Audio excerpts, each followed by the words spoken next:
നിങ്ങൾ വാങ്ങുന്ന energy drink, health drink, protein powder ഇവയിൽ ഒരു കോമൺ ഇൻഗ്രീഡിയന്റ് ഉണ്ടെന്നറിയാമോ? എന്താണ് മാൽറ്റോഡെക്സ്ട്രിൻ?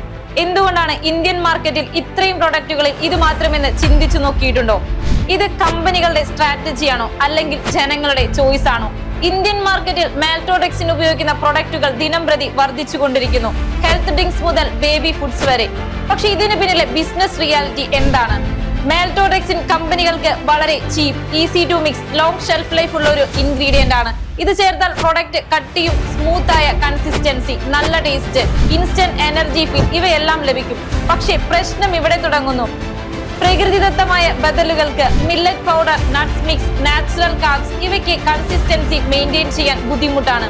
അതുകൊണ്ട് കൺസ്യൂമേഴ്സ് കാണുന്നത് സ്മൂത്ത് പ്രൊഡക്റ്റ് എന്നാൽ ക്വാളിറ്റി എന്നാണ്, നാച്ചുറൽ പ്രൊഡക്റ്റ് എന്നാൽ ലോ ക്വാളിറ്റി എന്നാണ്.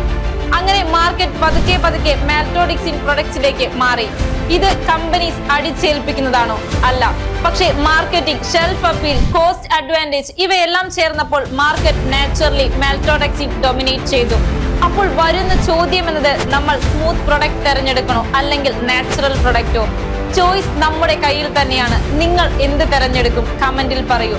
ഫോളോ ചെയ്യാൻ മറക്കല്ലേ. ഇത്തരത്തിലുള്ള ബിസിനസ് ന്യൂസ് ഇനിയും വരും. കേരള ബിസിനസ് ന്യൂസ് അഭിപ്രായങ്ങൾ പ്രഖ്യാപിക്കുകയല്ല, മറിച്ച് ചിന്തിക്കാൻ പ്രേരിപ്പിക്കുകയാണ്. ശില്പ സൈനിങ് ഓഫ്.